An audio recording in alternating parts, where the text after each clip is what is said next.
Salut tout le monde, j'espère que vous allez bien. Dans la précédente leçon, nous avons parlé du modifier cast. Aujourd'hui, nous allons parler du modifier curve, que voici. Comment ça marche? Je vais tout d'abord supprimer ceci, ce cube prendre au milieu et créer un autre cube, bizarrement. Tout le monde le fait, cette erreur-là. Je vais créer un autre cube. Ok, ce cube, si je l'ai créé,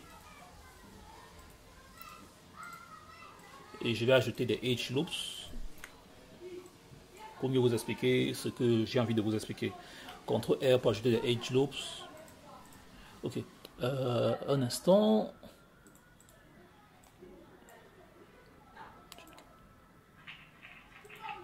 Ok, j'ai activé les shortcuts pour que vous puissiez voir les raccourcis que j'utilise pour travailler avec.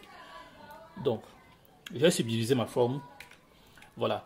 Maintenant, si je fais appel au modifier curve, il sert à quoi? Il sert à appliquer une déformation curviligne à votre forme, tout simplement. Ici, vous avez l'objet d'influence. Ça doit être une courbe, un curve, notamment. Et ici, vous définissez l'axe où va se faire la déformation. Donc ici, si vous avez qu'un groupe de vertex défini, ou je le choisissez juste ici, vous l'activez, c'est à ce groupe de vertex que va s'appliquer la déformation curviligne.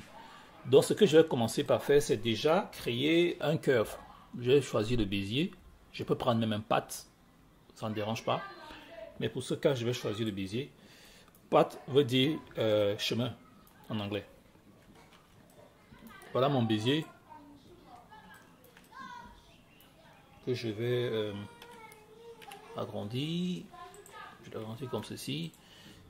Et je fais des extrudes. Ok, une fois que c'est fait,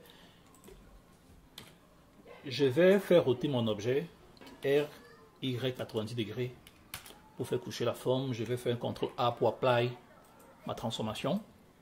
Maintenant, je reviens dans le modifier curve ici et je choisis ce que le curve que je viens de créer qui est BG curve. Vous voyez, tout de suite, la déformation a été appliquée. Donc, une fois la déformation appliquée, vous pouvez déplacer votre objet sur l'axe des X et vous verrez que ça suit le curve, toute la forme du curve. Donc, ça fait un certain voyage, un travel en fonction de la forme du curve. Et pour que ceci soit possible aussi, ou bien que ce soit aussi fluide, comme vous voyez, il faut plusieurs subdivisions, comme vous avez vu là.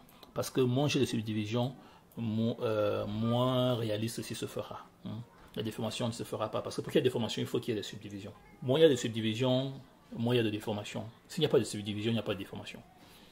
Donc voilà comment ça se fait. Vous pouvez changer l'axe ici.